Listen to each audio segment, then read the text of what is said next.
గత నెల రోజుల నుంచి వైసీపీ నాయకులు ఏ రకంగా అయితే జనసేన పార్టీని మీద రాళ్ళేద్దామని చూస్తున్నారు, అదేవిధంగా కులాల మధ్యలో చిచ్చులు పెట్టి, మతాల మధ్యలో చిచ్చులు పెట్టి ఏ రకంగా అయితే రాజకీయాన్ని వాళ్ళు దుర్మార్గంగా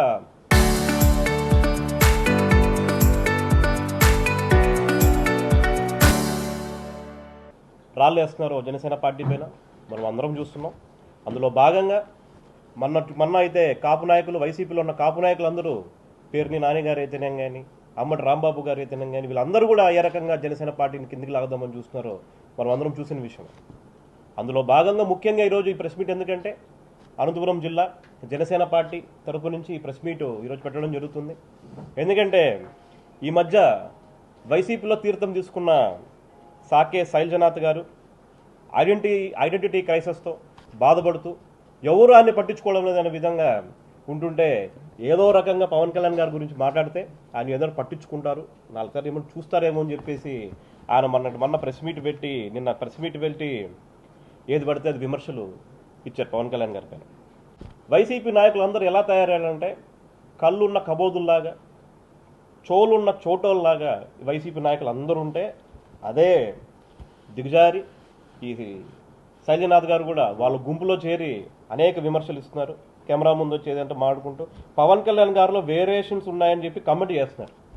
మీకు ఒకటే అడుగుతున్నాం, మీ జగన్ రెడ్డికి ఎన్ని వేరియేషన్స్ ఉన్నాయో ఒక్కసారి మీ పార్టీలో ఉన్న విశ్వేశ్వర రెడ్డి గారిని అయితేనే కానీ, వెంకటరామరెడ్డి గారిని అయితేనే కానీ మీరు ఒకసారి అడగండి.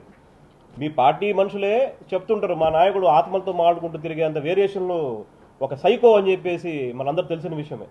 సో 2022లో మీరు జగన్మోహన్ రెడ్డి గారి గురించి, జగన్ రెడ్డి గురించి ఏమన్నారు మీకు ఒకసారి గుర్తు చేస్తున్నాం. జగన్ రెడ్డి రాష్ట్రాన్ని పీడించి తింటున్నాడు, అప్పులు అప్పారావు అని చెప్పేసి మీరు అనలేదా? అదేవిధంగా వైసీపీ మంత్రుల భజన కొడుతున్నారు, వీళ్ళందరూ భజనలు కొడుతున్నారు ఆయనకి అని చెప్పేసి మీరు అనలేదా? అదేవిధంగా ఒక కోరు ఇది పెట్టుకొని, ఒక గ్రూప్ పెట్టుకొని వాళ్ళతో నడిపిస్తున్న రాజకీయం అని చెప్పేసి మీరు అనలేదా? ఇంకొక చిన్న విషయం మీకు గుర్తు చేస్తాను, చిన్న విషయంగా చాలా పెద్ద విషయం ఇది. జగన్ రాష్ట్ర ప్రజలకు 1,00,000 కోట్లు ఇచ్చామని చెప్పి అన్నారు. అందులో 75,000 కోట్లకి లెక్కలు ఇవ్వాలని చెప్పి మీరే ప్రకటించారు.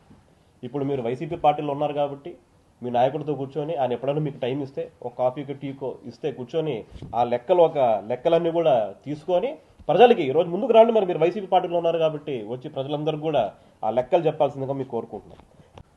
పవన్ కళ్యాణ్ గారు చాలా వేరియేషన్స్ చూపిస్తున్నారు, చాలా ఇది చేస్తున్నారని చెప్పి మీరు చెప్పిన కమెంట్స్ ఖచ్చితంగా మీకు ఒకటి చెప్తున్నాం.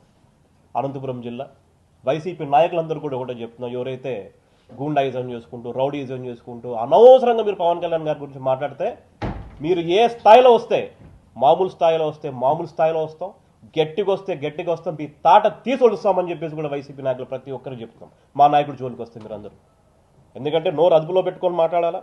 అందరూ ఒక పని చేయండి, మీకు కాపు నాయకుల మీద, మీకు కాపుల పైన మీకు అంత ప్రేమ ఉంటే, బల్జల పైన మీకు అంత ప్రేమ ఉంటే, మీరు అందరూ వెళ్ళి వైసీపీ పార్టీలో మీ నాయకుడు జగన్ రెడ్డి దగ్గర, సార్ నెక్స్ట్ టైం అధికారంలోకి వస్తే కాపు సీఎం అనౌన్స్ చేయండి సార్ అని చెప్పి మీరు చెప్పండి. గేట్ బయట నుంచి మిమ్మల్ని తంటాడు జగన్ రెడ్డి అని చెప్పి మీకు ఈరోజు కూడా చెప్తాను.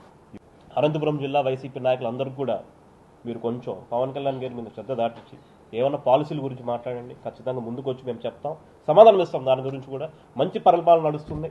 మీరు ఇటువంటివి చేస్తూ కూడా చాలా గట్టిగా హెచ్చరిస్తున్నాం, అస్సలు ఊరుకోమని చెప్పేసి కూడా మీకు తెలియజేసుకుంటూ. శైలజనాథ్ అనే ఒక రాజకీయ చీడ పురుగు పవన్ కళ్యాణ్ గారి గురించి విమర్శిస్తున్నారు. అయ్యా శైలజనాథ్, నువ్వు గతంలో మాజీ మినిస్టర్గా ఉన్నావు. అప్పుడు నువ్వు చేసిన అభివృద్ధి ఏంటో మా జిల్లా వాసులు మాకు అందరికీ తెలుసు.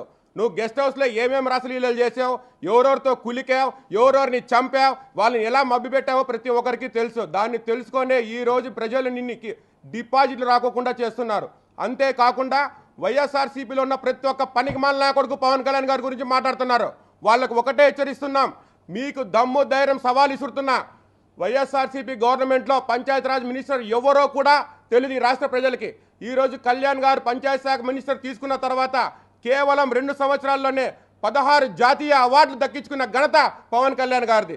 ఎక్కడో 24వ స్థానంలో ఉన్న పంచాయతీ శాఖను ఈరోజు దేశంలోనే అగ్రగామిగా నిలబెట్టిన ఘనత పవన్ కళ్యాణ్ గారిది. కనీసం డోలీలు కూడా వెళ్ళలేని పరిస్థితి ఉన్న ఏరియాలకి ఈరోజు సీసీ రోడ్లు, బీటీ రోడ్లు వేస్తున్న ఘనత పవన్ కళ్యాణ్ గారిది. ఒకటే రోజు 13,000 గ్రామ సభలు పెట్టి చరిత్ర సృష్టించిన పవన్ కళ్యాణ్ గారు. ఇలా చెప్పుకుంటూ పోతే శైలజనాథ్ అభివృద్ధి గురించి చెప్పుకుంటూ పోతే నువ్వు నీ బట్టలు ఇప్పుకొని రోడ్లలో తిరుగుతావు పవన్ కళ్యాణ్ గారి గురించి మాట్లాడుతుంటే. ఈరోజు వైఎస్ఆర్సీపీలో ఉన్న ప్రతి ఒక్క మినిస్టర్లకు కానీ ఎక్స్ మినిస్టర్లకు కానీ వాళ్ళందరికీ ఒకటే హెచ్చరిస్తున్నాం. 2024లో మీరు పవన్ కళ్యాణ్ గారితో పెట్టుకొని 151 స్థానాల నుంచి కనీసం ప్రతిపక్ష హోదా కూడా లేకుండా 11 స్థానాలు పరిమితమైనారు. అయినా కూడా నోరు అదుపులో రావట్లేదు. ఈసారి 2029లో మీరు ఈ విధంగానే కళ్యాణ్ గారిని మాట్లాడితే మా పవన్ కళ్యాణ్ గారు మమ్మల్ని ఏమన్నా పర్లేదు కానీ 175 నియోజకవర్గాల్లో కనీసం ఒక్క వైఎస్ఆర్సీపీ నామినేషన్ కూడా వేయకోకుండా ఆ బాధ్యత జన సైనికులు తీసుకుంటాం. ఖచ్చితంగా వైఎస్ఆర్సీపీని ఈ ఆంధ్రప్రదేశ్ నుంచి తరిమి కొట్టే బాధ్యత జన సైనికులు మేమందరూ తీసుకుంటామని చెప్పి ఈ శైలజానాథ్కి ఇంకోటి చెప్తున్నా, ఇంకొకసారి నువ్వు కళ్యాణ్ గారి గురించి మాట్లాడితే రోడ్ల మీద కూడా తిరగలేవు శైలజానాథ్. లుచ్చా మాటలు లుచ్చా నాగులు చాలా మంది మాట్లాడుతున్నారు. నోరంతా అదుపులో పెట్టుకోవాలని చెప్పి ఈ వైఎస్ఆర్సీపీ పేటీఎం డాగ్స్కి హెచ్చరిస్తున్నాం. జై జనసేన.